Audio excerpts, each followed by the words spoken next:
গল্পকরণে আপনারা শুনছেন বিশিষ্ট ব্লগার পিনাকি ভট্টাচার্যের লেখা ইতিহাসের উপর ভিত্তি করে বই স্বাধীনতা উত্তর বাংলাদেশ। আজকে সপ্তম পর্ব, 11 অধ্যায় 1973 এর নির্বাচন, রক্তাক্ত বিজয় উদযাপন। জাতীয় অধ্যাপক আব্দুর রাজ্জাক 1972 সালে শেখ মুজিবুর রহমানের কাছে গিয়েছিলেন ঢাকা বিশ্ববিদ্যালয়ের নানাবিধ সমস্যা নিয়ে কথা বলার জন্য। সেই দিনের অভিজ্ঞতা ও মন্তব্য আহমদ ছফার সাথে আলোচনার তিনি বলেছিলেন, 72তে একবার ইউনিভার্সিটির কাজে তার লোকে দেখা করতে গেছিলাম। শেখ সাহেব জীবনে অনেক মানুষের সাথে মিশেছেন, তো আদব লেহাজ আজ ছিল খুব ভালো। অনেক খাতির করলেন। কথায় কথায় আমি জিগাইলাম, আপনার হাতে তো এখন দেশ চালাইবার ভার, আপনি অপোজিশনের কি করবেন? অপোজিশন ছাড়া দেশ চালাবেন কেমনে? জওহরলাল নেহেরুর ক্ষমতায় বসাইয়া জয়প্রকাশ নারায়ণরে কইলেন, তোমরা অপোজিশন পার্টি গড়ে তোলো। শেখ সাহেব কইলেন, আগামী ইলেকশনে অপোজিশন পার্টিগুলো ম্যাক্সিমাম 5টার বেশি সিট পাইব না। আমি একটু আহত হইলাম, কইলাম, আপনি অপোজিশনরে 100 সিটও ছাইরা দেবেন না? শেখ সাহেব হাসলেন। আমি চইলা এলাম। ইতিহাস শেখ সাহেবের স্টেটমেন্ট এইবার একটা সুযোগ দিয়েছিল, তিনি এটা কামেলা কাবার পারলেন না। বিরোধী দলের গুরুত্ব স্বাধীনতা উত্তর বাংলাদেশের শীর্ষ নেতারা রাজনৈতিকভাবে বিবেচনা করেননি। বিরোধী দলের কার্যকর পরিস্থিতি ছাড়াই তারা আনুষ্ঠানিক রাষ্ট্র নির্মাণ করতে পারবেন, এটাই ছিল তাদের পূর্বমান। 1973 সালের 7 মার্চ স্বাধীন দেশের প্রথম জাতীয় নির্বাচন অনুষ্ঠিত হয়। নির্বাচনে আওয়ামী লীগ ছাড়া ভাসানীর ন্যাপ 5.3% ভোট ও মুজাফফর ন্যাপ 8.3% ভোট, জাসদ 6.5% ভোট ও সিপিবি অংশ নেয়। তবে দুই ন্যাপ ও জাসদ তাদের প্রচারণা দিয়ে ভোটারদের দৃশ্যমানভাবে আকৃষ্ট ও ভোটারদের আগ্রহের দল হয়ে উঠতে পারেনি। আসন তেমন না পেলেও দুই ন্যাপ ও জাসদ সম্মিলিতভাবে 20% বেশি ভোট পায়। সিপিবি পায় 1% ভোট। নির্বাচনের আগে সম্ভাব্য ফলাফল নিয়ে শেখ মুজিবুরের সাথে আন্তরিক আলাপে বামপন্থী রাজনৈতিক ও সাংবাদিক হায়দার আকবর খান রনু বলেছিলেন, এবার কিন্তু আপনি আগের মতো সব আসন পাবেন না। তিনি পাল্টা প্রশ্ন করলেন, কত ভাবো মনে করছিস? হায়দার আকবর খান রনু বলেছিলেন, 30 থেকে 50টা সিট আওয়ামী লীগ হারবে।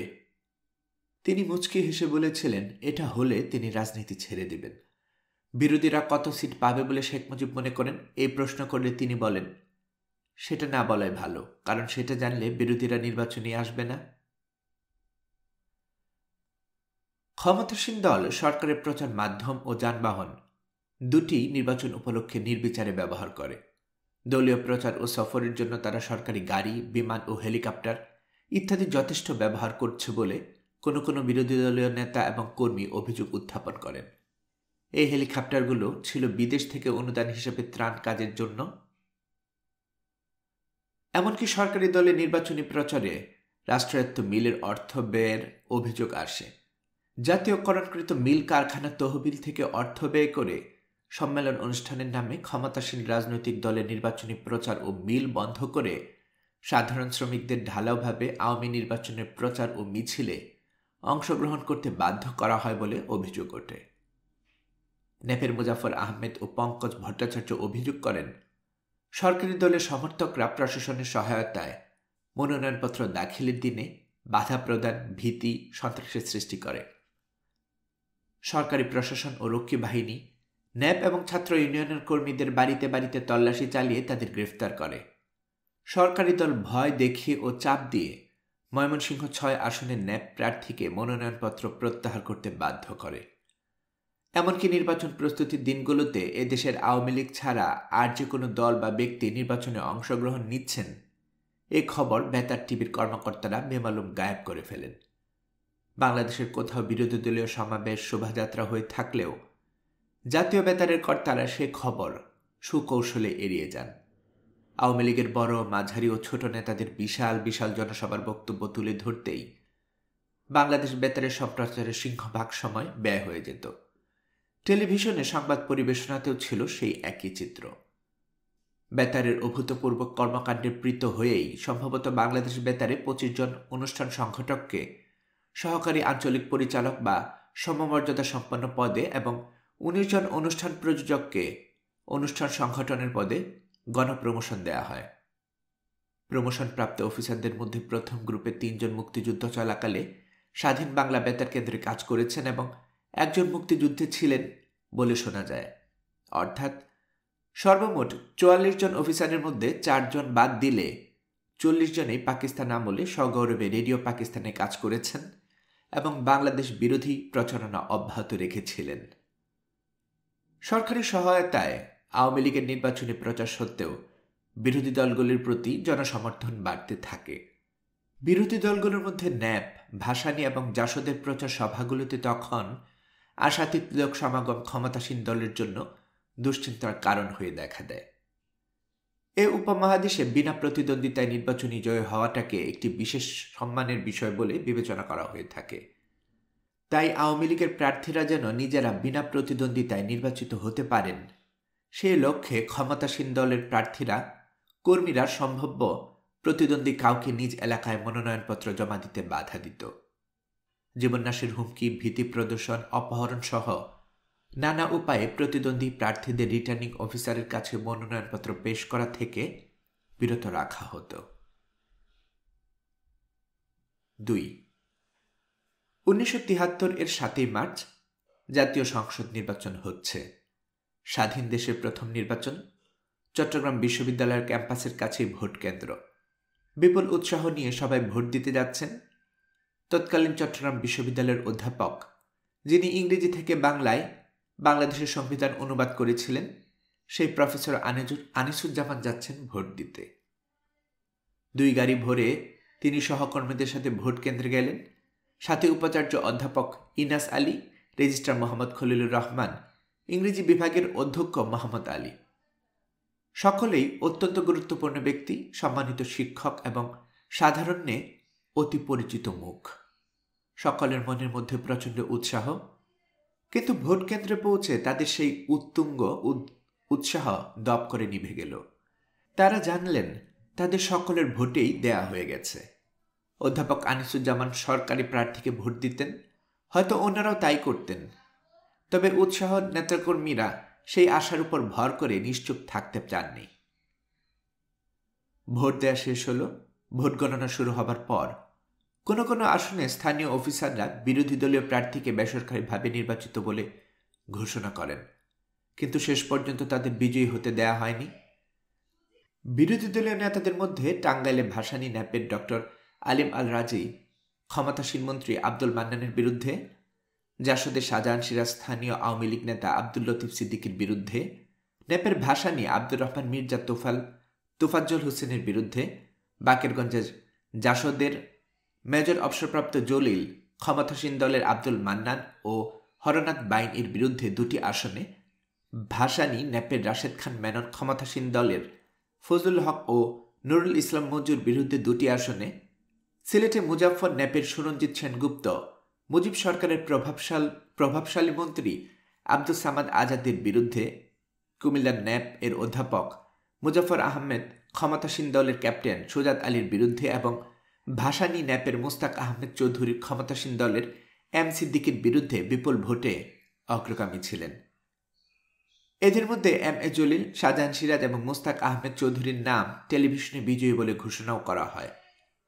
আরও প্রায় 1 ডজন বিরোধী প্রার্থী অভিযোগ করেন যে নির্বাচনে কারচুপি না হলে এবং আওয়ামী লীগ অসৎ পন্থা অবলম্বন না করলে নিজেদের নির্বাচনী এলাকা থেকে তারা বিপুল ভোটের ব্যবধানে জয়লাভ করতেন।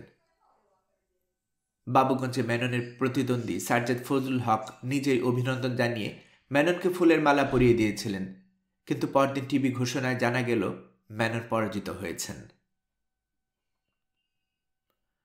আওয়ামী লীগ মনে করেছিল নির্বাচনে গুরুত্বহীন কিছু সংখ্যক বিরোধী দলীয় নেতা জয়লাভ করলে তাতে তেমন কিছু ক্ষতি হবে না, কিন্তু বিশিষ্ট বিরোধী নেতারা জিতে যাবেন তা কিছুতেই তাদের কাছে গ্রহণযোগ্য হতেই পারে না। তাই যখন তারা দেখতে পান যে আওয়ামী লীগের কয়েকজন প্রথম সারির নেতা বিরোধী কয়েকজন নেতার কাছে পরাজিত হতে চলেছেন, তখন তাদের মাথায় বজ্রঘাত হল। ভোট গণনা যখন কয়েকজন বিরোধী নেতার সুনিশ্চিত জয়ের ইঙ্গিত দিচ্ছিল, তখন অন্তত 6টি নির্বাচনী এলাকায় জরুরি ভিত্তিতে হেলিকপ্টার পাঠানো হয়। হেলিকপ্টার আরোহীরা সমস্ত ব্যালট ছিনিয়ে নেয় এবং সেগুলোর পরিবর্তে নিজেদের প্রার্থীর পক্ষে ব্যালট পেপার ভর্তি বাক্স নির্বাচনী কেন্দ্রগুলোতে রেখে আসে। কিছু কেন্দ্রে আওয়ামী লীগের প্রার্থীরা অস্বাভাবিক ভোট পান। উদাহরণ হিসেবে বলা যায়, আব্দুর রাজ্জাক ফরিদপুর 16 আসনে মোট 1,29,251টি ভোটের মধ্যে পান 95,114টি ভোট। ঢাকায় শাহ মোয়াজ্জেম হোসেন মোট 1,30,111 ভোটের মধ্যে পান 1,07,689 ভোট। গাজী গোলাম মোস্তফা ঢাকা 10 আসনে মোট 2,85,120 ভোট ও প্রদত্ত 1,62,336 ভোটের মধ্যে পান 1,10,284 ভোট। শেখ মুজিবুর রহমান ঢাকা 15 আসনে পান 1,05,958 ভোট। যখন দেখা গেল যে ঢাকা শেখ মুজিবুরের চেয়ে বেশি ভোট পেয়ে গেছেন গাজী গোলাম মোস্তফা, তখন তার ভোট বাড়িয়ে করা হলো 1,14,928 ভোট, যেখানে মোট ভোটার সংখ্যা ছিল 1,38,417। এর আগে এমনকি 1970 সালের স্বতঃস্ফূর্ত নির্বাচনেও উক্ত আসনগুলোতে এত ভোট পড়তে দেখা যায়নি। সরকারি ফলাফল প্রকাশের পর দেখা গেল 289টি আসনের মধ্যে আওয়ামী লীগ প্রার্থীরা 282টি আসনে জয়লাভ করেছেন। বিরোধী ও স্বতন্ত্র প্রার্থীরা পেয়েছেন বাকি 7টি আসন। দুটি বিরোধী রাজনৈতিক দলের একজন করে প্রার্থী মানিকগঞ্জের ধামরায়ে বাংলাদেশ জাতীয় লীগের আতাউর রহমান খান ও টাঙ্গাইল থেকে জাসদের আব্দুস সাত্তার নির্বাচনে জয়লাভ করেন। অন্য 5টি আসনে জয়লাভ করেন স্বতন্ত্র প্রার্থীরা, রাজনৈতিক অঙ্গনে যাদের খুব একটা পরিচিতি ছিল না। মেজর জলিল বরিশালের একটা অঞ্চল থেকে দাঁড়িয়েছিলেন। তার বিরুদ্ধে ছিলেন আওয়ামী লীগের হরনাথ বাইন, যার তেমন কোনো রাজনৈতিক পরিচয় ছিল না। ভোটের পরদিন সকাল পর্যন্ত মেজর জলিল 4,000 ভোটে এগিয়েছিলেন। বাকি ছিল 2টি কেন্দ্রের ভোট গণনা, যেখানে মোট ভোটের সংখ্যা 4,000-এর মতো। স্বাভাবিকভাবেই মেজর জলিলের জেতার কথা। ফলাফল ঘোষণার কয়েক ঘন্টা বন্ধ থাকার পর হরনাথ বাইনকে বিজয়ী ঘোষণা করা হয়। বিস্ময়করভাবে 2টি কেন্দ্রের মধ্যে মোট ভোটারের চেয়েও বেশি ভোট পান হরনাথ বাইন। ঈশ্বর সম্ভবত এভাবেই অনেক ভোট কেন্দ্রে আওয়ামী লীগ প্রার্থীর পক্ষে এমন গায়েবী ভোটার পাঠিয়েছিলেন। রাজধানীর বাইরে সারা দেশে সর্বাধিক সংখ্যক ভোট পেলেন শাহ মোয়াজ্জেম হোসেন। একমাত্র প্রতিদ্বন্দ্বীর জামানত লজ্জাজনকভাবে বাজেয়াপ্ত হল। স্বদেশ পত্রিকায় কাজী খালেক শেখ মুজিব ও শেখ শাহ মোয়াজ্জেমের 2টি ছবি একত্রে ছেপে লিখেছিলেন, 2 বিজয়ী বীর। স্বদেশ পত্রিকার সাংবাদিককে শেখ মুজিব ডেকে ধমক দিয়ে বললেন, বাংলাদেশে দুইজন বিজয়ী বীর হতে পারে না, এখানে একজনই বীর। অচিরেই কাজী খালেকের চাকরি গেল। পত্রিকার প্রশাসক পদ থেকে তাকে বিতাড়িত করা হল। ন্যাপের সভাপতি আব্দুল মুজাফর দাবি করেন যে নির্বাচনে কারচুপি না হলে তার দল 25টি আসনে জয়ী হতো। কোনো কোনো পর্যবেক্ষকের মতে অবাধ নির্বাচন হলে বিরোধী দলগুলো হয়তো 30 থেকে 40টি আসনে জয়ী হতো। 300 আসনের সংসদে তা নিতান্তই গণ্য। কিন্তু বিরোধী দল ও স্বতন্ত্র মিলে যে মাত্র 7টি আসনে জয়ী হল, তার ফল হিতে বিপরীত হয়েছিল। প্রথমত, এই নির্বাচনের ফলাফল থেকে মুজিবের মনে ধারণা হলো যে তিনি দারুণ জনপ্রিয়। তখন তিনি জনপ্রিয় ছিলেন ঠিকই, কিন্তু যতটা তার ধারণা হয়েছিল ততটা নয়। দ্বিতীয়ত, বিরোধী দল কার্যত না থাকায় সংসদ পরিণত হল রাবার স্ট্যাম্পে, মুজিবের ইচ্ছায় সংসদের ইচ্ছা। 1973 সালের 9 মার্চ ব্রিটিশ সংবাদপত্র গার্ডিয়ানের ভূমিধস বিজয়ের পরে শেখ মুজিব একদলীয় শাসনের ইঙ্গিত দিয়েছেন শিরোনামে একটি সংবাদ ছাপা হল। সেখানে বলা হয়, গতকালের নির্বাচনের ফলাফলে বিরোধী দলকে ফলত নিশ্চিহ্ন করার লজ্জিত হওয়ার বদলে শেখ মুজিব বলেছেন তিনি বিরোধী দলের নির্বাচিত সদস্যদের আনুষ্ঠানিক বিরোধী দল হিসেবে বিবেচনা করবেন না। তখন 8টি আসনের ফল প্রকাশিত হওয়ার বাকি ছিল। আওয়ামী লীগ 274টি আসন, 3টি বিরোধী দল 1টি করে আসন পেয়েছিল এবং 3 জন স্বতন্ত্র সংসদ সদস্য নির্বাচিত হয়েছিলেন। তিনি বিজয় উদযাপনের জন্য সাংবাদিকদের সঙ্গে চা এবং কেক খেতে খেতে বলেন, এই ফলাফল নিশ্চিত করে যে আমার জনগণ আমাকে ভালোবাসে এবং আমিও তাদের ভালোবাসি। যে 3 জন সংসদ সদস্য স্বতন্ত্রভাবে নির্বাচিত হয়েছেন তারা আওয়ামী লীগেরই লোক। মনোনয়ন না পেয়ে স্বতন্ত্র নির্বাচন করেছেন। ওরা আবার আওয়ামী লীগে ফিরে আসবেন। বিরোধী দল হিসেবে বিবেচিত হওয়ার জন্য কমপক্ষে 25টি আসন থাকতে হয়। অপোজিশন 25টি আসন পায়নি, তাই বিরোধী দল হিসেবে তারা বিবেচিত হতে পারে না। বিরোধী দলের জন্য প্রাপ্ত সুযোগ সুবিধা তারা পেতেও পারে না, এমনকি রেডিও টিভিতে বিরোধী দলের জন্য বরাদ্দ সময়ও তাদের দেয়া সম্ভব নয়। নির্বাচনের পর আওয়ামী লীগের গ্রহণযোগ্যতা নিয়ে জনমনে প্রশ্ন উত্থাপিত হয়েছে। ক্ষমতাসীন ও বিরোধী দলের মধ্যে চিরস্থায়ী শত্রুতার বীজ বপন হয়েছে এবং পরস্পরের প্রতি জন্ম নিয়েছে অবিশ্বাস ও আস্থাহীনতা। গোটা নির্বাচনের ফলাফল নিয়ে জনমনে সন্দেহের দানা বাঁধে। দেশবাসী মনে করতে থাকেন বিরোধী দলগুলোর অন্তত 30টি আসনে বিজয় ছিল সুনিশ্চিত। নির্বাচনের পর মাত্র 1 মাস সময়ের মধ্যে আওয়ামী লীগের শ্রমিক সংগঠন দেশের শিল্পাঞ্চলের মধ্য থেকে অন্যান্য শ্রমিক নেতাদের ও কর্মীদের বের করে দেওয়ার অভিযান চালায়। তাদের যুক্তি ছিল, আওয়ামী লীগ নির্বাচনে যেহেতু বিপুলভাবে জয়লাভ করেছে এবং সরকার শ্রমিকদের কল্যাণের জন্য সমাজতান্ত্রিক অর্থনীতি চালু করার পদক্ষেপ নিয়েছে, এমত অবস্থায় দেশে অন্য কোনো ট্রেড ইউনিয়ন সংগঠনের প্রয়োজনীয়তা নেই। 1973 সালের 5 এপ্রিল তারা টঙ্গী শিল্প এলাকায় বাংলা শ্রমিক ফেডারেশন নামে একটা বামপন্থী দলের শ্রমিক সংগঠনের উপর প্রথমবারের মতো সরাসরি আক্রমণ চালায়। এতে কয়েকজন শ্রমিক নিহত হন, অসংখ্য শ্রমিককে নির্দয়ভাবে প্রহার করা হয়। স্বাধীন দেশের প্রথম নির্বাচনে আওয়ামী লীগের বিজয় উদযাপন ছিল এমনই রক্তাক্ত আর নির্মম।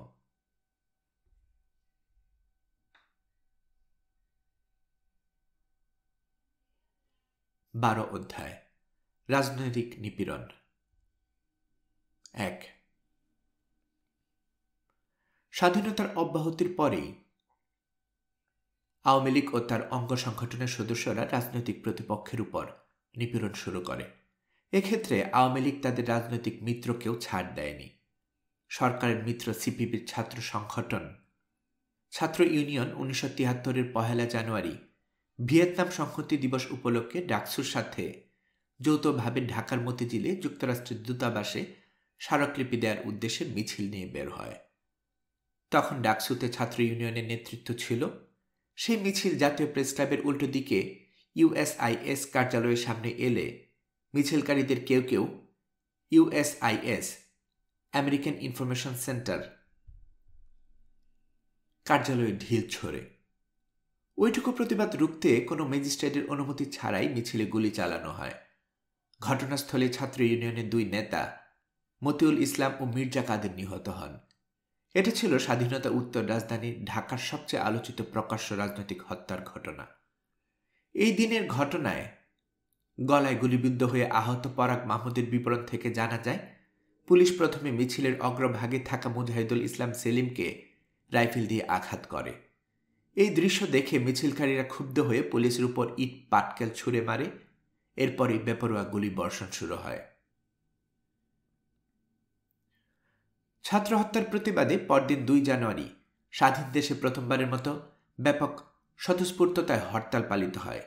একই দিন বিকালে পল্টন ময়দানে আয়োজিত এক সমাবেশে ডাকসুর পক্ষ থেকে শেখ মুজিবুর রহমানকে দেয়া বঙ্গবন্ধু উপাধি তৎকালীন ভিপি মুজাহিদুল ইসলাম সেলিম প্রত্যাহার করে নেন এবং তার ডাকসুর আজীবন সদস্যপদ বাতিল করেন। ছাত্র ইউনিয়ন নেতা ও ডাকসুর জিএস মাহবুবুজ্জামান উত্তেজিতভাবে ডাকসুর সিদ্ধান্ত বই থেকে এ সংক্রান্ত পাতাও ছিঁড়ে ফেলেন। সভা থেকে ছাত্র হত্যায় যুক্তদের পদত্যাগ, মিটিং, মিছিলে রক্ষী বাহিনীর হামলার বিচারক সহ 7 দফা দাবিও উত্থাপিত হয়েছিল সরকারের কাছে।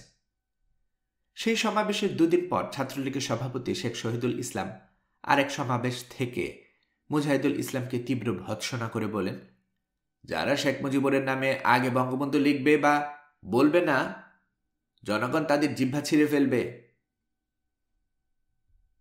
5 জানুয়ারি ছাত্রলীগ ঢাকায় ন্যাপ, মুজাফফর ও ছাত্র ইউনিয়ন কার্যালয় জ্বালিয়ে দেয়।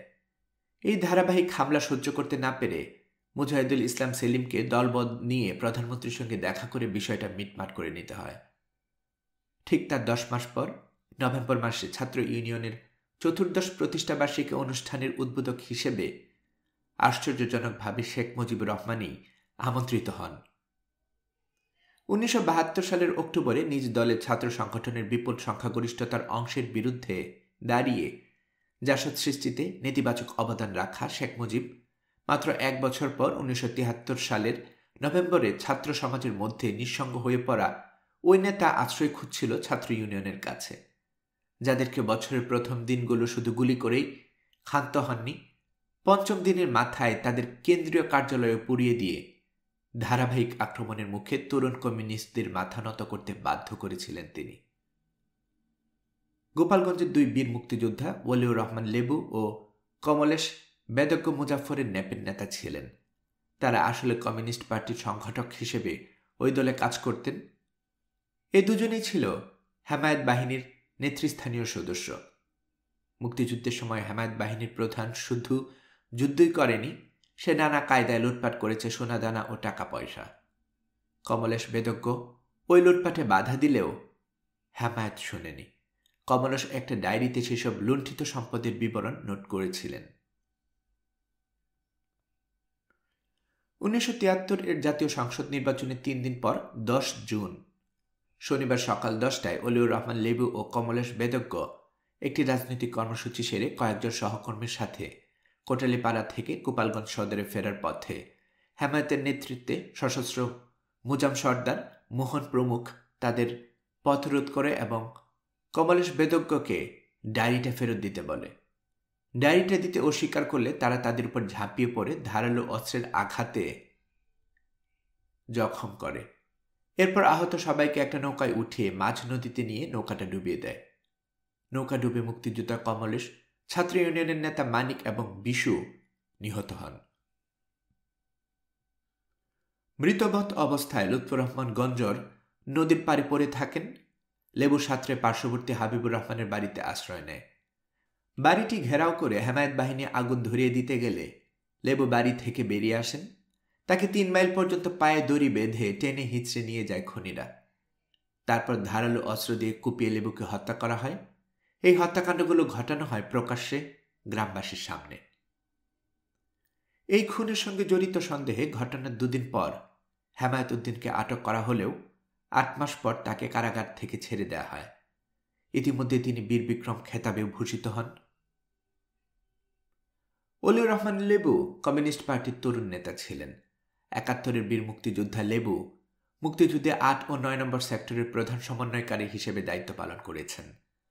পররাষ্ট্র মন্ত্রণালয়ের চাকরির সুযোগ ছেড়ে দিয়ে সাধারণ খ্যাতমজুর ও গণমানুষকে কমিউনিস্টদের পতাকা তলে সমবেত করার জন্য উলপুর উচ্চ বিদ্যালয়ের প্রধান শিক্ষকের চাকরি নিয়েছিলেন।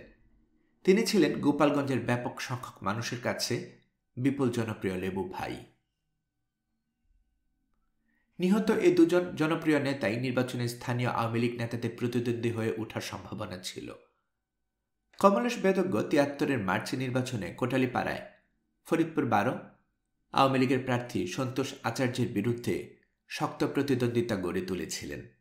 অন্যদিকে ওলিউর রহমান গোপালগঞ্জ আসনের প্রার্থী হওয়ায় সেখানকার মূল আওয়ামী লীগ প্রার্থী মোল্লা জালালকে সম্ভাব্য পরাজয়ের আশঙ্কায় প্রত্যাহার করা হয় এবং শেখ মুজিবুর রহমান নিজেই পরে সেখানে মনোনয়নপত্র দাখিল করেন।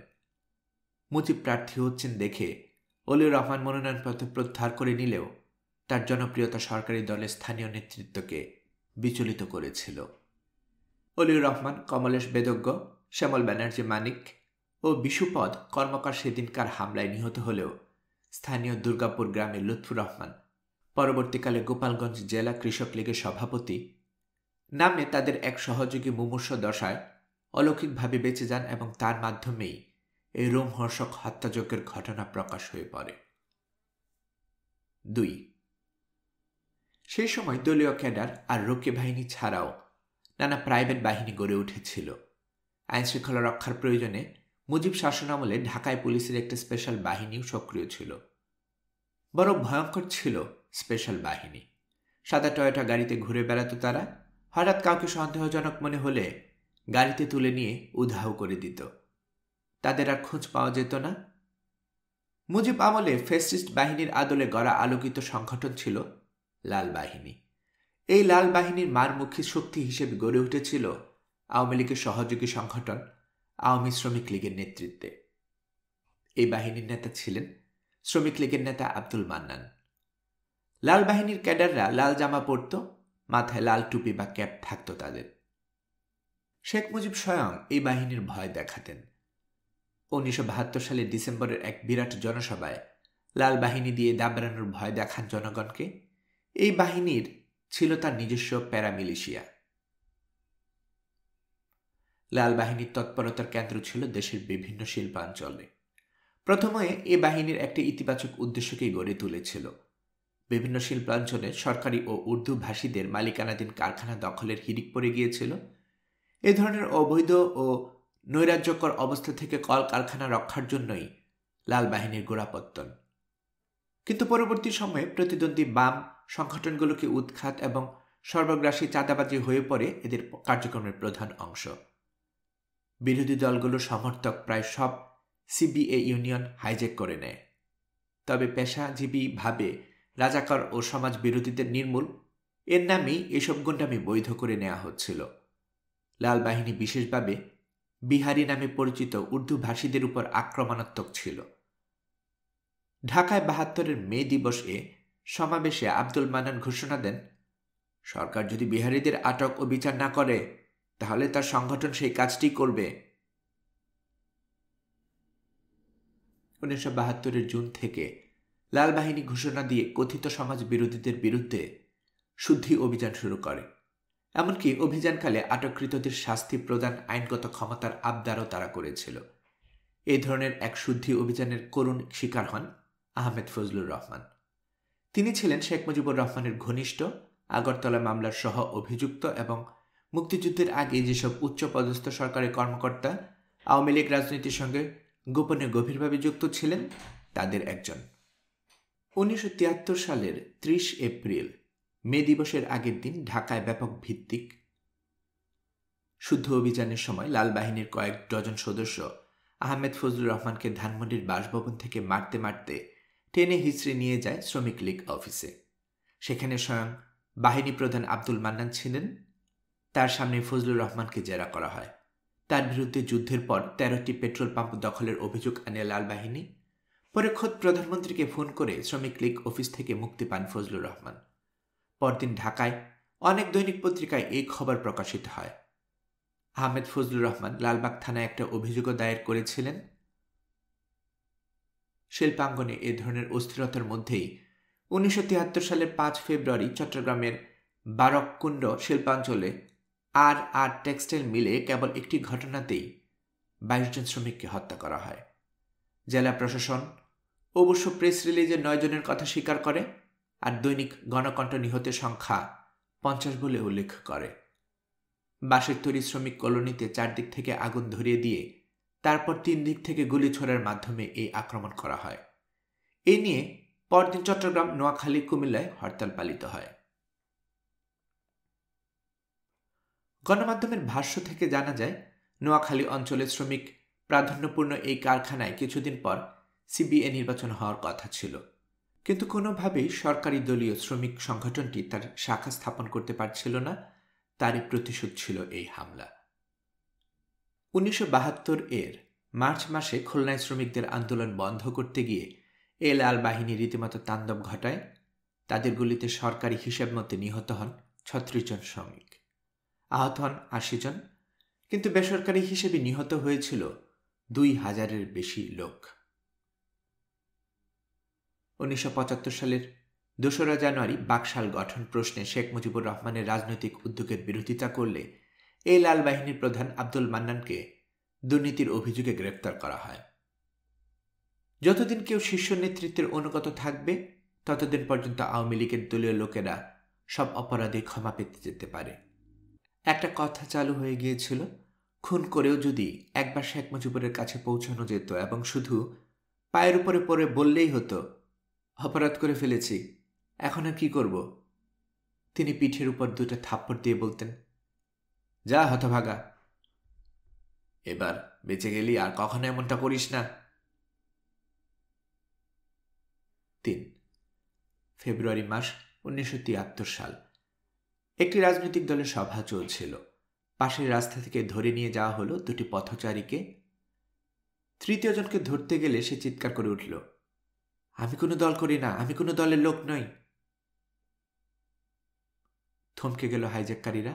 তারপর ওদের একজন চিৎকার করে উঠল, এই লোকটা পোস্তগোলার ব্যাংক লুট করেছে, ধর ব্যাটাকে। তারপর হাতুড়ে কিল ঘুষি। সেই মানুষটার কণ্ঠ মিলিয়ে গেল শোরগোলে, হারিয়ে গেল সে জনারণ্যে। পিটিয়ে মেরে ফেলা হলো হতভাগ্য যুবককে। পরদিন মৃত্যুর আগে ভয়ার্ত সেই যুবকের রক্তাক্ত ছবি ছাপা হলো পত্রিকায়।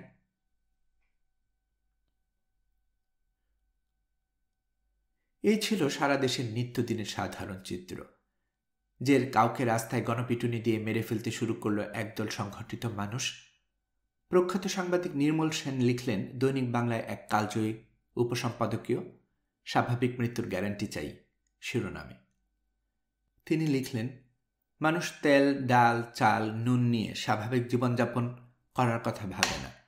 ভাবে রাস্তায় তথাকথিত জনতার আক্রোশে পৈতৃক প্রাণটা কখন বিপর্যস্ত হয়, কখন আততায়ের গুলি ছিন্ন ভিন্ন করে দেয় তাকে। সে শুধু স্বাভাবিক জীবনের প্রতিশ্রুতি নয়, চায় একটা স্বাভাবিক মৃত্যুরও গ্যারেন্টি। 4. সাবেক এআইজি শফিউল ইসলাম শেখ মুজিবের শাসন আমলে এক থানার ওসি ছিলেন। তিনি মুক্তিযুদ্ধের পরপরই সংখ্যালঘু সম্প্রদায়ের উপরে আওয়ামী লীগের কর্মীদের নির্যাতনের ঘটনা তার প্রকাশিত বইয়ে লিপিবদ্ধ করেন। শফিউল আলম নিজেও ছিলেন মুক্তিযোদ্ধা। একদিন সন্ধ্যায় শফিউল আলম থানায় কাজ করছেন। এমন সময় মাঝবয়সী এক হিন্দু ভদ্রলোক হঠাৎ করে তার রুমে ঢুকে নিঃশব্দে সোজা পা জড়িয়ে ধরে কান্নাজড়িত কণ্ঠে বলতে লাগলেন, স্যার আমাকে বাঁচান। তার এই চাপা কান্নার উদ্দেশ্য হলো অন্যরা যাতে কেউ না জানতে পারে, কারণ তার এই থানায় আসার খবর অত্যাচারী নব্য ক্ষমতাধরদের কানে যায়, তবে তার পরিণতি হবে আরও ভয়াবহ।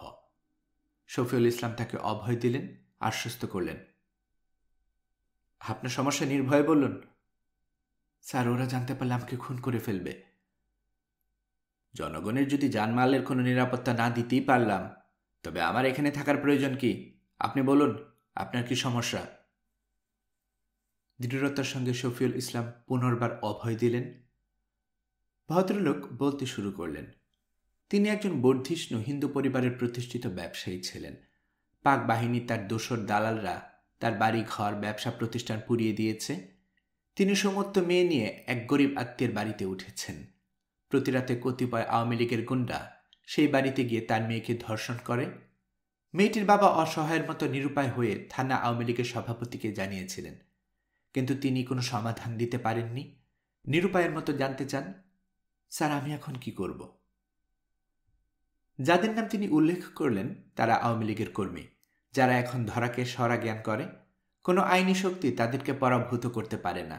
এমন দুর্দান্ত প্রতাপ নিয়ে সকল বিষয়ের উপর একচেটিয়া কর্তৃত্ব প্রতিষ্ঠিত করেছিল তারা। শফিউল ইসলাম দাঁড়িয়ে মাটিতে বসা নির্যাতিত মেয়ের সেই পিতার দু বাহু ধরে দাঁড় করালেন। যাদের নাম বললেন মেয়েটির পিতা, তাদের দুজনকে ওসি চিনেন। দুদিন আগে সরকার 10 অথবা 5 টাকার নোট ডিমনিটাইজের ঘোষণা দিয়ে স্থানীয় ব্যাংকে জমা দিতে নির্দেশ দিয়েছেন। ব্যাংকের পাশে রাস্তায় লম্বা লাইন ধরে অসংখ্য মানুষ বাতিলকৃত টাকা জমা দিয়ে যখন ভোগান্তির চরম সীমায়, তখন ওই দুজন ধর্ষক সন্ত্রাসী সেই লাইনে গিয়ে তাদের কাছ থেকে সেই সব টাকাগুলো জোর করে কেড়ে নিয়ে নিজেদের নামে ব্যাংকে জমা দিতে লাগলো। বিশেষ করে যারা দূর দূরান্ত থেকে এসেছে তাদের টাকা। ভুক্তভোগী এমন দুজন থানাতে এসে কান্নাজড়িত কণ্ঠে অসহায়ভাবে ওদের বিরুদ্ধে থানাতে এসে শফিউল ইসলামের কাছে অভিযোগ করেছিল। রাতে কারফিউ দিয়ে ধর্ষণ, অস্ত্র রাখা ও টাকা ছিনতাইয়ের অভিযোগে অস্ত্রসহ সন্ত্রাসীদের গ্রেফতার করা হলো। গ্রেফতার অভিযানের পরে ভোরবেলার দিকে বাসায় এসে শফিউল ইসলাম ঘুমিয়ে পড়েছিলেন। সকালেই ঢাকা থেকে মন্ত্রী সাহেবের পিএস ফোন করেছেন, লাইনে আছেন, শফিউল ইসলামের সাথে কথা বলবেন। স্বরাষ্ট্রমন্ত্রীর পিএস হাজতে থাকা দুজন আসামির নাম ধরে বললেন, তাদেরকে কেন গ্রেফতার করা হয়েছে, তাদের এখনই ছেড়ে দিতে বললেন। কিছু পরে এসপি সাহেব টেলিফোন করে বরিশাল গিয়ে তার সাথে দেখা করতে নির্দেশ দিলেন। সাথে সাথে তিনি ওই দুই আসামি দুজনের নামও উল্লেখ করে বললেন কেন তাদেরকে গ্রেফতার করা হয়েছে। এর মধ্যেই নজিরবিহীনভাবে দুজনের জামিন হয়ে গেল 5 দিনের। জামিন হওয়ার 3 দিনের মাথায় এলো স্বয়ং স্বরাষ্ট্রমন্ত্রী। তারপর সেই দুজন ধর্ষকের নাম ধরে তিনিও বললেন তাদের বিরুদ্ধে কি অভিযোগ, কেন তাদেরকে গ্রেফতার করেছেন। শফিউল ইসলাম মন্ত্রী মহোদয়কে একজন শিক্ষিত অসহায় বাবা ও তার মেয়ের সম্ভ্রম না রক্ষা করতে পারার যে আকুতি, তা বর্ণনা এবং আসামিদের ভয়ে নিরুপায় হয়ে তার পা জড়িয়ে ধরে কান্নার বর্ণনা দিলেন। প্রকাশ্যে অস্ত্র উঁচিয়ে বাতিল ঘোষিত নোট ছিনিয়ে নিয়ে নিজ নামে জমা দেওয়া সহ অন্যান্য অপকর্মের বর্ণনা দিলেন। এত কিছু শুনেও মন্ত্রী মহোদয় তাদের দুজনের সাথে করে ঢাকায় নিয়ে গেলেন। তারও কিছুদিন উঁচু মহলের আশীর্বাদ পুষ্ট হয়ে মামলা থেকে বেকসুর খালাস হয়ে ফুলের মালা নিয়ে ঢাকা শহরে ফিরে এলো।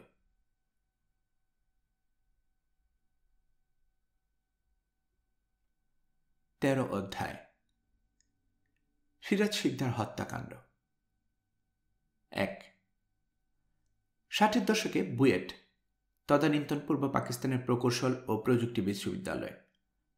ঝাঁকড়া চুলের শক্ত পুরুষালী চোয়ালের এক নবীন ছাত্র অনেকেরই নজর কাড়ল। বরিশালের কাদামাটির গন্ধ তখনও তার গায়ে, কিন্তু চোখ দুটো অসম্ভব রকমের উজ্জ্বল আর দৃঢ় সংকল্পের স্থির। ছাত্র ইউনিয়নের মিছিলে উদ্দীপ্ত এই তরুণের স্লোগান, তুখর বক্তৃতা আর জলজলে চোখ দেখে সবাই বুঝেছিল যে এই ছেলের ভিতরে আগুন আছে। ছেলেটা নজর কাড়ল কমিউনিস্ট নেতাদেরও। কমিউনিস্ট পার্টিতে যুক্ত হলেন। ছাত্র অবস্থায় পার্টি কংগ্রেস ছিল তার প্রতিনিধি। তখনও কমিউনিস্ট আন্দোলনের ভাঙ্গন শুরু হয়নি। বুভুক্ষের মতো এই তরুণ পড়েন মার্কস ও লেনিনের বই।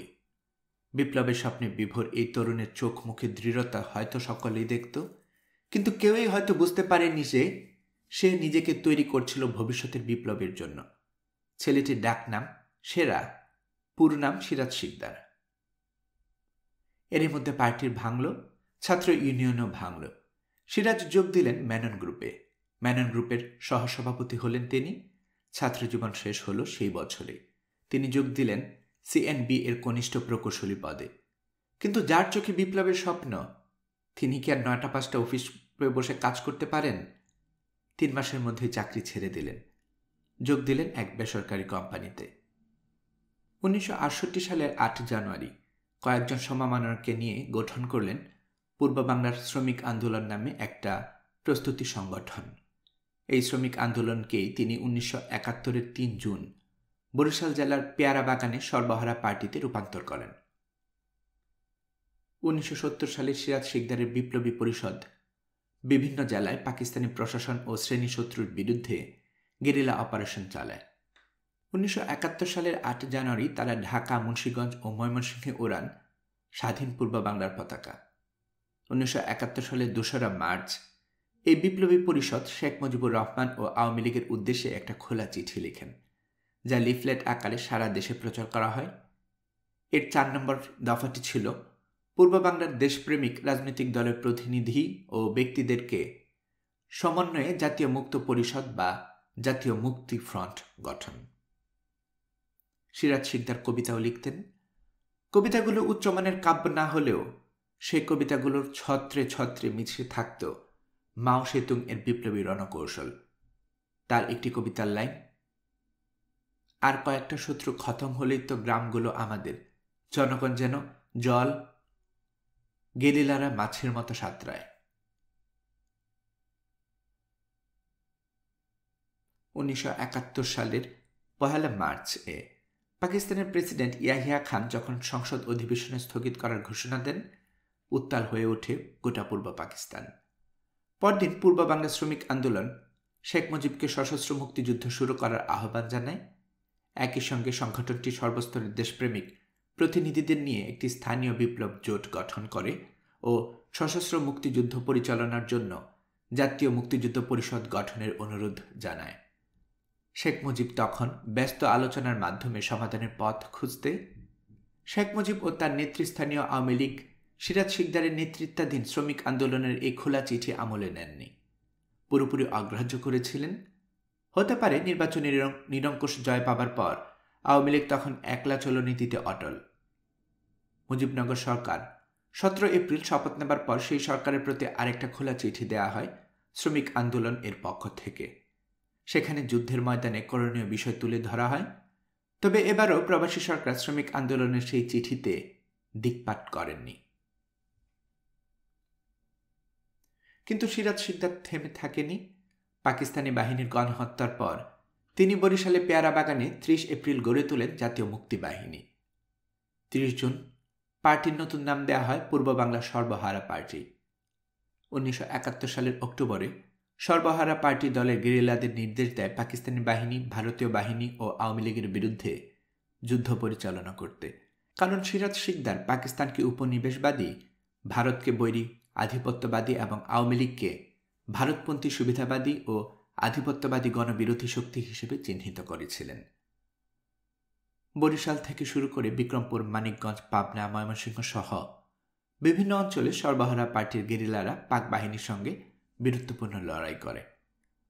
1971 সালের আগস্ট মাস পর্যন্ত দেশের অভ্যন্তর থেকে লড়াই সংগ্রাম করেছে মূলত এদেশের বিভিন্ন কমিউনিস্ট পার্টি ও গ্রুপ, যার মধ্যে সর্বহারা পার্টি অন্যতম। বরিশাল অঞ্চলে অসংখ্য সফল হামলা চালিয়েছে সর্বহারা পার্টি, পাকিস্তানি বাহিনীকে ব্যতিব্যস্ত করে তুলেছে। তবে স্বাধীনতার যত ইতিহাস লেখা হয়েছে সেখানে বরিশালে সর্বহারা পার্টির অবদানকে খুব কৌশলে উজ্জ্ব রেখেছেন রাজনৈতিক মদতপুষ্ট ইতিহাসবিদরা।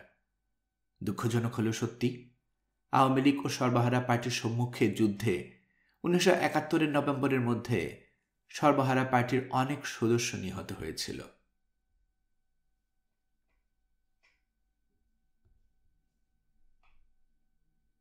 দুই,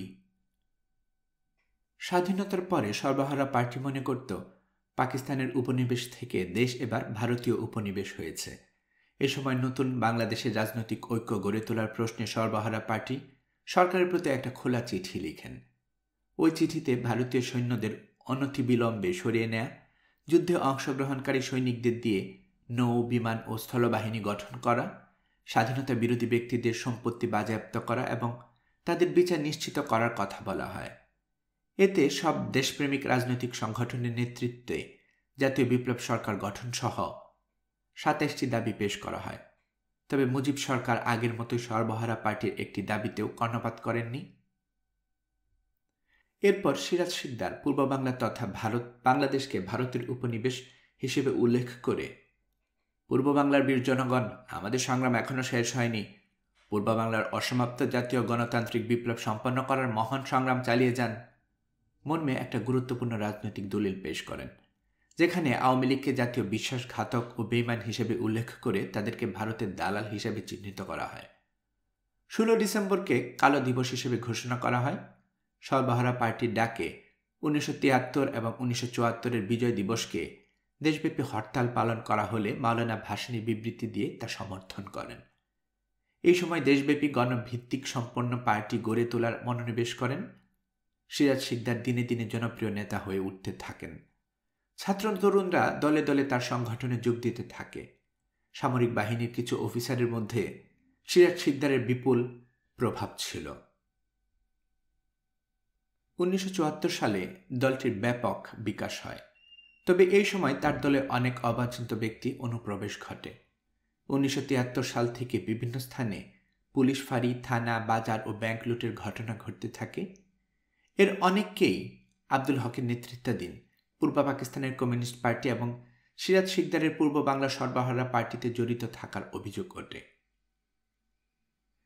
সিরাজ শিকদার সেই দিনের গ্রামগঞ্জ ও শহরের কিছু লোকের কাছে, বিশেষ করে যারা সরকারি কর্মকাণ্ডে হতাশ ছিলেন, রবিনহুডের মতো এক আকর্ষক চরিত্র হিসেবে আবির্ভূত হন। তিনি ও তার সঙ্গীদের ছদ্মবেশে আতর্কিত উপস্থিতি ও নিমিষে মিলিয়ে যাওয়া সেই সময় বেশ রোমাঞ্চকর গল্প শোনা যেত। তার দল সর্বহারা পার্টির সদস্যদের প্রচারপত্র বিলি, হঠাৎ চিকা মারা এবং আতর্কিতে পুলিশ ও রক্ষী বাহিনীর উপর হামলা চালানো নিয়ে লোকজন, বিশেষ করে আইন শৃঙ্খলা বাহিনী, উদ্বিগ্ন ও আতঙ্কিত থাকত। এরকম পরিস্থিতিতে 1973 সালে বিজয় দিবসের আগের রাতে শহরে গুজব ছড়িয়ে পড়ে সিরাজ শিকদার ও তার দল এসে ঢাকা সরকার বিরোধী লিফলেট প্রচারণা সহ বিভিন্ন স্থানে হামলা চালাতে পারে। এ আশঙ্কায় রাজধানীতে রাতের বেলায় সাদা পোশাকে পুলিশ ভিন্ন ভিন্ন গাড়িতে টহল দিতে থাকে। ওই রাতে প্রধানমন্ত্রীর জ্যেষ্ঠ পুত্র শেখ কামাল ধানমন্ডি এলাকার তার 7 জন সমবয়সী বন্ধুকে নিয়ে একটা মাইক্রোবাসে চড়ে শহরে টহল দিতে বের হন।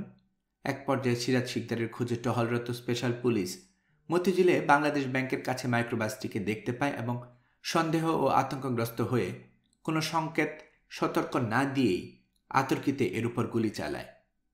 এতে শেখ কামাল ও তার 6 জন সঙ্গী আহত হয়। পরে পুলিশে তাদের ঢাকা মেডিকেল কলেজের হাসপাতালে নিয়ে যায়। শেখ কামালকে পরে পিজি হাসপাতালে স্থানান্তর করা হয়। 3. সিরাজ শিকদারকে গ্রেফতারের আয়োজন চলতে থাকে। গ্রেফতারের সম্ভাবনা আঁচ করতে পেরে এবং বিভিন্ন সূত্রে সে সংবাদ পেয়ে সিরাজ শিকদার সিদ্ধান্ত নিয়েছিল আরও গোপন অবস্থানে সরে যাবেন। মেজর ডালিমকে সিরাজ শিকদারের বাল্যবন্ধু পুলিশ সুপার মাহবুব বলেছিলেন, সিরাজ শিকদার অল্প কিছুদিনের মধ্যে ধরা পড়বেন। পুলিশ সুপার মাহবুব মেজর ডালিমকে সতর্ক করে দিয়ে বলেছিলেন যে সিরাজ শিকদারের এই লোকের কাছে থাকা তালিকায় মেজর ডালিমের নাম পাওয়া গেছে। সিরাজ শিকদারকে ধরার জন্য ফাঁদ পাতা হয়েছিল। তখনকার এক ঊর্ধ্বতন পুলিশ কর্মকর্তার ভাগ্নে ওই দলের সদস্যপদ লাভ করেছিল। তার মাধ্যমে সিরাজ শিকদারকে পাঠানো সবগুলো চিঠি পুলিশের হাতে পৌঁছে যায়। এভাবেই পুলিশ জানতে পারে চট্টগ্রামের 75-এর 1 জানুয়ারি তার বৈঠকের কথা। চট্টগ্রামের হালি শহরে বৈঠকে নির্ধারিত সবাই উপস্থিত ছিলেন। বৈঠক শেষ হওয়ার আগে নিয়ম ভঙ্গ করে একজন সদস্য বাইরে ঘুরে আসার কথা বলে চলে যায়, কিন্তু সে আর ফিরে আসেনি। অথচ নিরাপত্তার কারণে সেই বৈঠকে নির্ধারিত হয়েছিল সকলের আগে কুরিয়ার সহ বেরিয়ে যাবেন সিরাজ শিকদার। মিটিং শেষে কুরিয়ার সহ সিরাজ শিকদার একটা বেবি ট্যাক্সি ভাড়া করেন। এ সময় তার পরনে ছিল ঘিয়া রঙের প্যান্ট, ট্রেটনের সাদা ফুল শার্ট, চোখে সানগ্লাস এবং হাতে ব্রিফকেস। হালি শহরে বৈঠক শেষে যখন তারা বেবি ট্যাক্সিতে উঠেছেন, ঠিক সেই সময় একজন অপরিচিত ব্যক্তি তাদের কাছে লিফট চায়। সিরাজ শিকদার তার চাপাচাপিতে আগন্তুককে বেবি ট্যাক্সিতে নিতে বাধ্য হন। পুলিশ চট্টগ্রাম শহর থেকে হালি শহর পর্যন্ত পুরো রাস্তার উপর কড়া নজর রেখেছিল। বেবি ট্যাক্সি যখন নিউ মার্কেটের কাছে আসে, তখনই সেই অনাহত সহযাত্রী লাফ দিয়ে বেবি ট্যাক্সির সামনে গিয়ে পিস্তল উঁচিয়ে ড্রাইভারকে থামতে বলে। ড্রাইভার ভয়ে বেবি ট্যাক্সি থামিয়ে দেয়। সঙ্গে সঙ্গে চারপাশ থেকে স্ট্যান্ডগান হাতে সাদা পোশাকের পুলিশ ঘেরাও করে ফেলে বেবি ট্যাক্সিটাকে। ঘটনার আকস্মিকতায় লোকজন জমে যায়। একজন ভদ্রলোকের এই পরিণতির কারণ জানতে চাইলে জবাব দেওয়া হয় সে একজন পলাতক কালোবাজারি, তাই তাকে এভাবেই গ্রেফতার করা হচ্ছে। বেবি ট্যাক্সি আটক করার পরপরই 6 জন স্ট্যান্ডগানধারী এগিয়ে এসে তার চোখ বেঁধে ফেলে এবং হাতকড়া পরিয়ে দেয়। সঙ্গী মহসিনেরও ঘটে একই পরিণতি। গ্রেফতারের পর সিরাজ শিকদারকে নিয়ে যাওয়া হয় ডবল মুরিং থানায়। এই থানা থেকে খবর পাঠানো হয় সর্বত্র। জরুরি ভিত্তিতে সেদিন সন্ধ্যায় চট্টগ্রাম ঢাকা বিমানের বন্দীদের জন্য আসন সংগ্রহ করা হয়। সন্ধ্যায় যে বিমান তাদের ঢাকায় নিয়ে আসা হয়, সে বিমানটি যাত্রী নিয়ে আসছিল কক্সবাজার থেকে। চট্টগ্রাম আসার পর নিয়ম ভঙ্গ করে ঢাকাগামী যাত্রীদের কয়েকজনকে নেমে যেতে বলা হয়। যাত্রীরা নেমে গেলে একটি বিশেষ গাড়িতে করে তাদের নিয়ে যাওয়া হয় বন্দীদের। ককপিটের পরেই সামনের 4টি আসনে সংরক্ষিত হয় তাদের জন্য। কিন্তু বিমান ছাড়ার সময় ঘটে বিপত্তি। বিমানের পাইলট বন্দী অবস্থায় কোনো যাত্রীকে বহন করতে অস্বীকার করেন। কিছুটা বাকবিতণ্ডার পর ঢাকার উদ্দেশ্যে পাড়ি জমায় ওই দিন বাংলাদেশ বিমানের শেষ ফকার বিমান ফ্লাইট। ঢাকা পৌঁছানোর পরপরই তড়িঘড়ি করে নামিয়ে দেওয়া হয় যাত্রীদের। তারপর বিমানটিকে টেনে নিয়ে যাওয়া হয় হ্যাঙ্গারের কাছে। আগে থেকেই পেছনের গেট দিয়ে আসা পুলিশের গাড়ি অপেক্ষা করছিল। বিমান থেকে নামার সময় আকস্মিকভাবে পুলিশ একজন ইন্সপেক্টর দৌড়ে এসে তার বুকে লাথি মেরে চিৎকার করে বলেন, হারামজাদা, তোর বিপ্লব কোথায় গেল? এ পর্যায়ে উপস্থিত পুলিশের অন্যান্য কর্মকর্তারা হস্তক্ষেপ করে আরও আক্রমণের হাত থেকে সিরাজ শিকদারকে রক্ষা করেন।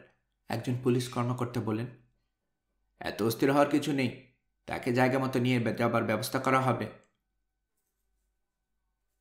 বিমানবন্দর থেকে সিরাজ শিকদারকে সোজা নিয়ে যাওয়া হয় মালিবাগের পুলিশ স্পেশাল ব্রাঞ্চ সদর দপ্তরে। সেখানে পাগলা ঘণ্টা বাজিয়ে সতর্ক করে দেওয়া হয় সবাইকে। সর্বত্র সাড়া পড়ে যায়। স্পেশাল ব্রাঞ্চের অফিস ঘিরে ফেলে কয়েকশো পুলিশ। সিরাজ শিকদারকে যখন গাড়িতে করে নিয়ে যাওয়া হয়, তখন সামনে পিছনে ছিল কড়া প্রহরা। সাইরেন বাজিয়ে সরিয়ে দেওয়া হয় রাস্তার লোকজন।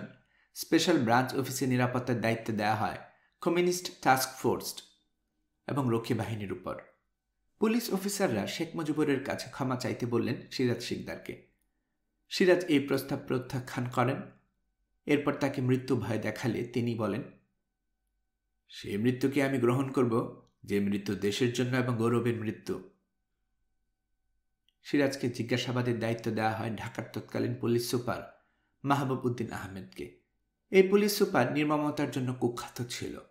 অবাক বিষয়, পুলিশ সুপার মাহবুব ও সিরাজ শিকদার ছিলেন ছোটবেলার বন্ধু। দুজনে বরিশালে পড়ালেখা করেছেন। কুদরত এবং সেরা এই দুজনেই বন্ধুত্বের কথা বরিশাল শহরের অনেকেই জানতেন। জীবনের শেষ প্রহরে সেরা তার বাল্যবন্ধু কুদরতের সঙ্গে আবার মিলিত হলেন অন্যভাবে। সিরাজ শিকদারকে আটকের খবর শেখ মুজিবুর রহমানকে প্রথম দেন পুলিশের deputy inspector general E.A. Chowdhury. এই সময় E.A. চৌধুরী ছিলেন স্পেশাল ব্রাঞ্চের প্রধান কর্মকর্তা। এরপর প্রধানমন্ত্রীর সরকারি বাসভবন গণভবনে ওই দিন বিকালে সিরাজকে নিয়ে কি করা হবে এ বিষয়ে বৈঠক করা হয়। E.A. চৌধুরী ছাড়াও সেখানে উপস্থিত ছিলেন স্বরাষ্ট্রমন্ত্রী মনসুর আলী, উচ্চপদস্থ পুলিশ কর্মকর্তা নুরুল ইসলাম প্রমুখ। এরা সবাই স্থির করেন তাকে পুলিশ হেফাজতে রাখা ঠিক হবে না। সে কারণে তাকে মালিবাগে পুলিশের বিশেষ শাখা থেকে শেরেবাংলা নগরে রক্ষী বাহিনীর কাছে হস্তান্তর করা হয়। এই হস্তান্তরের আগে তাকে আনা হয় শেখ মুজিবুরের সামনে। রাত 10:30টার পেছনে হাত বাঁধা অবস্থায় সিরাজ শিকদারকে মুখোমুখি করা হয় শেখ মুজিবুরের। তাকে দাঁড় করিয়ে রেখেই প্রধানমন্ত্রী তখন আলাপে ব্যস্ত ছিলেন তার প্রাইভেট সেক্রেটারির সঙ্গে। এই সময় সিরাজ শিকদারের প্রশ্ন করেন, রাষ্ট্রের প্রধানমন্ত্রী হিসেবে কাউকে বসতে বলার সৌজন্যবোধ কি আপনার নেই? সঙ্গে সঙ্গে পেছন থেকে একজন পুলিশ সুপার এগিয়ে এসে পিস্তলের মাঠ দিয়ে তার মাথায় আঘাত করেন।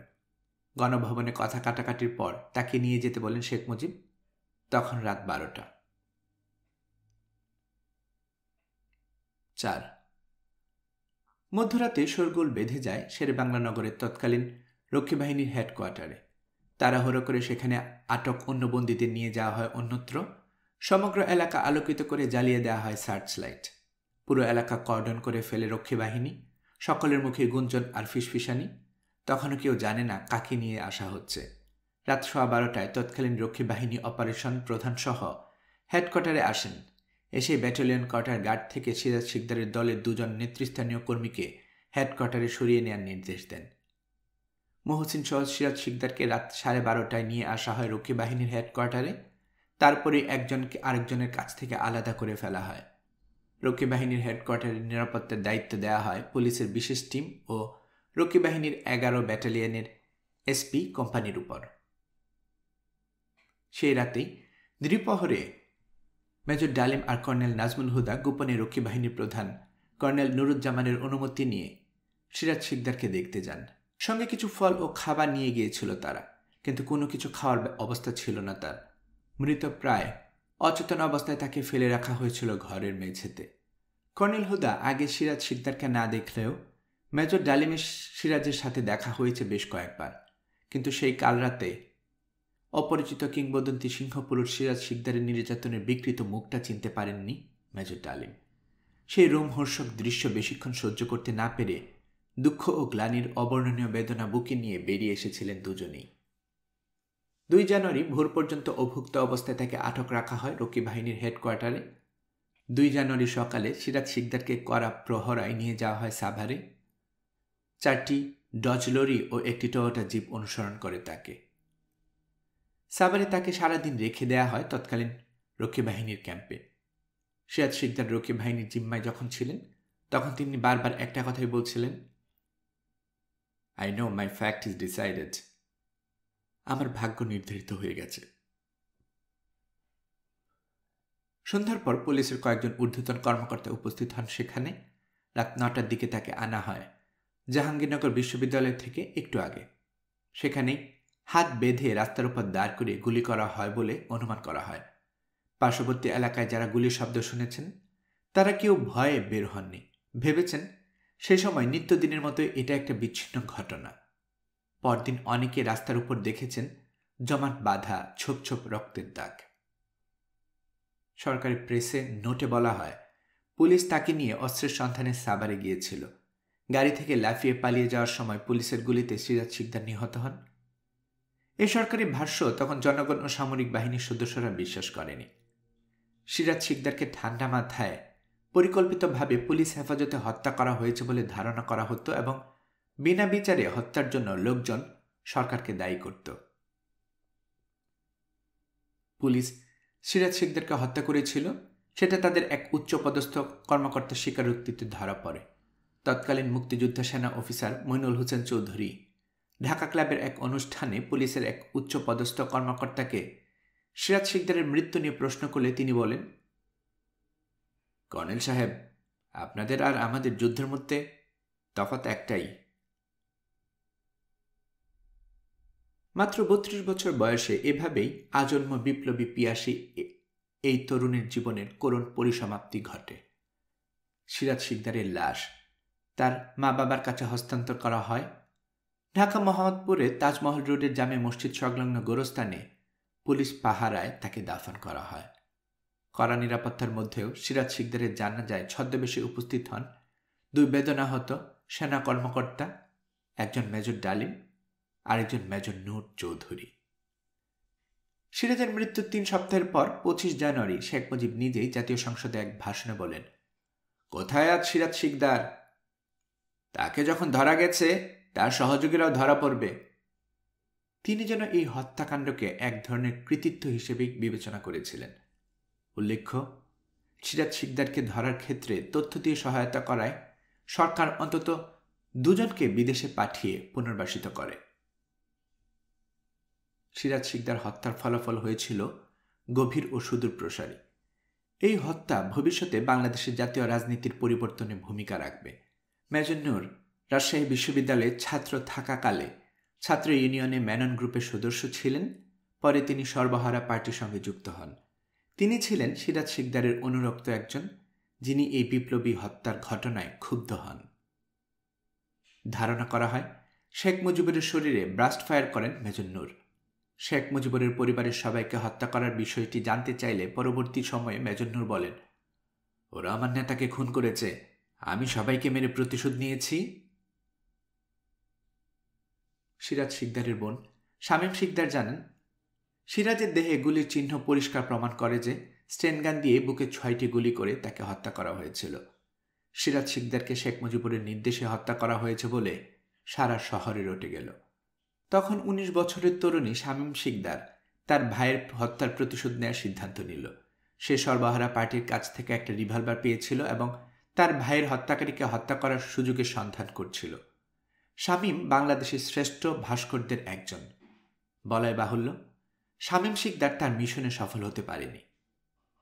এই হত্যাকাণ্ডের পর বাংলার বাণী সম্পাদকীয়তে লেখা হয়, বিপ্লব করিবার জন্য চারু মজুমদারকে যে কল্পনা বিলাসে পাইয়া বসিয়াছিল তার পরিণতি সকলের জানা থাকার কথা। সিরাজ শিকদারের পরিণতি তাহার চাইতে ভিন্নতর কিছু হয় নাই।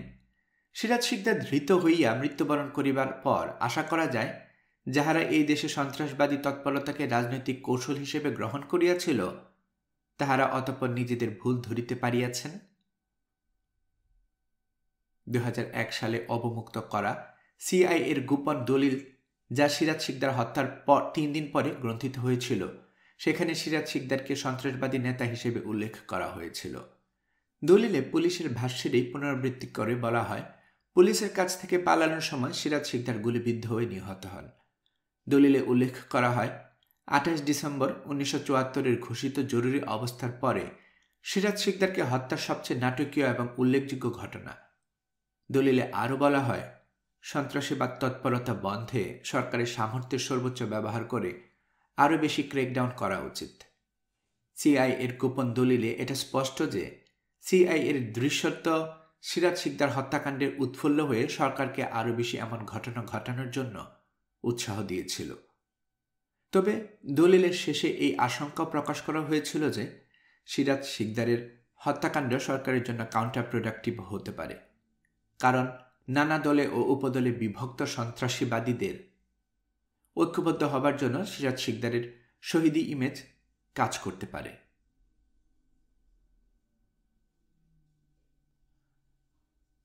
গল্পকরণে এতক্ষণ আপনারা শুনছিলেন বিশিষ্ট ব্লগার পিনাকি ভট্টাচার্যের লেখা স্বাধীনতার বই স্বাধীনতা উত্তর বাংলাদেশ এর 7ম পর্ব। আমি নিয়মিতভাবে গল্প পাঠ করে আপনাদেরকে শোনাচ্ছি। গল্প পাঠ ভালো লেগে থাকলে আমার এই গল্পটি আপনার বন্ধু-বান্ধব, প্রিয়জন সবার কাছে শেয়ার করবেন। তাতে করে তারা এই গল্পটি শোনার সুযোগ পাবে। আপনারা ভালো থাকবেন সেই প্রত্যাশায় এখানে বিদায় নিচ্ছি আজ।